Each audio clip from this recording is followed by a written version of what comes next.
Story 1. This happened last year around Remembrance Day. I live in Canada, so it gets dark quite early in the colder months.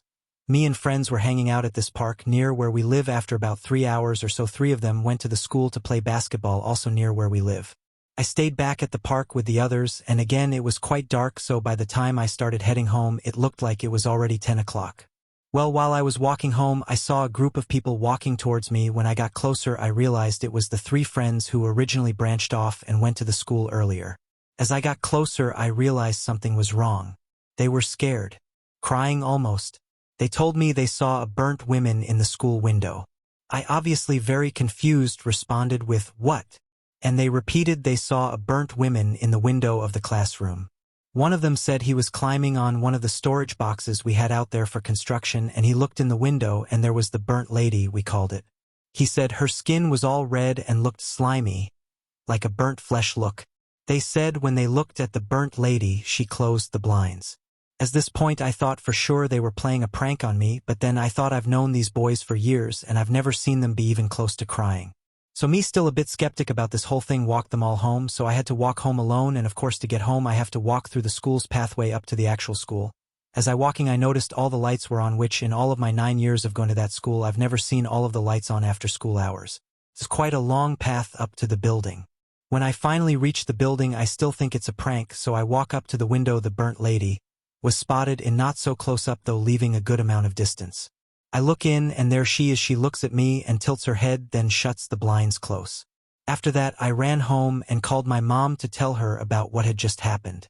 Till this day I can't get over the way her flesh looked and the way she looked at me. Maybe it was just a janitor playing a prank because my friend on the storage box, but it was too real. The flesh look, it was too real. Story 2. Mine happened a couple years ago when I was in the Marine Corps. I was on duty minding my own business. It was around 2:15 a.m. and I just came back from my sleep cycle. I'm sitting at the desk just scrolling through Instagram, and then I heard walking and rustling behind me in the lounge area. I turned my chair around expecting to see a couple people, but there was no one, and I figured there was people just walking around on the floors above me, which was very strange because the lounge area stuck out of the building itself, so there were no other floors directly above it, so it would have been impossible for footsteps to be heard on top of it unless someone physically climbed a 15-foot wall just to reach the top of it. But I ignored it and sat back down at the desk, and eventually the noise went away after 10 minutes or so. Around 20-ish minutes later, I'm still sitting at the desk and I heard a voice on my right say, "Hey." It was so casual that it didn't freak me out or anything, even though it was the middle of the night. I turned my head to the right only to see nothing there.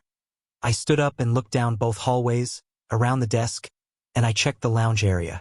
Nobody. That's when I got goosebumps and checked my cargo pockets for my pocket knife. Fortunately for me, nothing else happened for the remainder of my shift. It could have been somebody fucking with me, but it was 3 a.m. and no one would have been awake, and if they were I would have heard them approaching me. Story 3. My mother passed away October 2022. The official date was the 26th from what the neighbors said to the officials. I think they checked on her a day later than they claim, on the 25th. I was sitting in my chair in the living room at home and I picked up my brand new 2-month-old phone from the end table that was next to me. For some reason the phone slipped out of my hands as I was lifting it up like it was being pushed, and the screen cracked ever so slightly on the corner of the table and killed the screen from being lifted up and dropped about 2 inches high. I'm not clumsy either. I actually do treat my phones like they are a $1,000 device. The next day I went to the mall and paid $200 for a replacement screen. I found out 3 days later on Friday that she had passed. During my travels back and forth to her place and cleaning it out, I had the thought that she had actually passed the day before when my phone screen broke. It made sense to me since I've heard of odd occurrences like that happening, and I'm actually getting chills as I write this. Fast forward to a month ago where I went to a family barbecue get-together. I brought my mother's ashes so that my uncle could bury them. Made a couple of jokes about how I finally got mom to come out to a family get-together, since she was resistant 2 years ago when we all last got together. And they went over pretty well with a couple of oohs. At the party, I had a bottle opener on my lanyard. My cousin needed it because of the beers he brought. I noticed he kept tossing my keys close to my phone on the table, so I turned my phone upside down so nothing would happen to it. I left the table for a little while to go into the pool, and when I returned I noticed my phone was face up and my glass screen protector was cracked. I have no proof that my cousin did it because I did not see it, but I think my mother had something to do with my phone screen breaking again, being that I brought her ashes and it was the last time they were going to be with me. Is it coincidence or spiritual intervention? What do you think? Story 4. My boyfriend and his family have been going to Pulaski, Tennessee for hunting for the last 40 years. Since we've been dating, he's decided to take me with him a couple of times, and I consider it a place we truly connect. But this last time we went to stay in Tennessee, we stayed at a family friend's house that's most of the time empty, and they only really use it as a weekend house and during hunting season. To give you guys backstory, the owner of the house killed himself in the 90s in the house, and his wife continued to live there until her death only a couple of years ago. The first night I stayed at the house, I truly didn't feel any threatening energy and I didn't feel scared. But I did feel something in the house and I couldn't tell you what. I felt I couldn't be alone in the house unless with someone. One night we stayed there, I was wide awake at 3 a.m. when the house phone started to ring. I didn't pick it up or check it out because I was just so in shock and just so scared. My boyfriend and his dad were both asleep and I really couldn't do anything about it. So I just sat back and heard it ring until it stopped while my heart was beating 1,000,000 miles per hour. When I woke up the next morning, I told my boyfriend and his father about what happened, and they had no idea. When my boyfriend's dad called the son of the owner of the house, he told us that the landline hadn't been connected in over a year or more. I never really believed in ghosts until that very moment, and if anyone can explain to me what to think of this and if this is someone from the other side trying to connect with their family. The original owner of the house was very close with my boyfriend's family and have a long history. I really have no other explanation for someone calling the house at 3 a.m., especially a landline that hasn't been connected. Story 5. My wife and I found the perfect house when we moved to our new town, or so we thought. Now, for the most part, everything seemed ordinary when we toured the house before making the offer. The only thing that seemed odd to me was the fact that every piece of furniture they owned sat directly on the floor. The couches had no legs, and the bed frame slats had been removed so that the mattress and box springs sat directly on the floor. I thought it was weird but didn't give it any additional thought. The other thing I noticed was the hand-painted WC on the frosted glass of the bathroom door. Looking at the hallway, I realized this was an old boarding house but just figured that would give the place some character. The owners were eager to sell and accepted our offer immediately. About 2 months later, we formalized the paperwork and they moved out and we moved in. It didn't take long for the uneasiness to settle in. I was inspecting our new domain when I decided to venture into the basement. It was an old root cellar with a steep staircase and dirt walls. The floor was dirt also, and the furnace and water heater sat on bricks in here. The single light bulb provided minimal light. As I inspected the household equipment, I felt an overwhelming uneasiness. Something or someone did not want me there. Recognizing that I had worn out my welcome, I proceeded back upstairs. I decided to go upstairs to the second floor. We had planned to use it as a hangout area. I had my guitars there and hoped to relax myself by playing. I climbed the first riser and opened the doorway to the upstairs.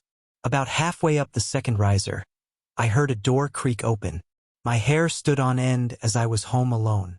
I turned back and saw the closet under the first riser had opened. I slowly went downstairs and looked in the closet. There was nothing there, so I closed the door and ensured it was latched.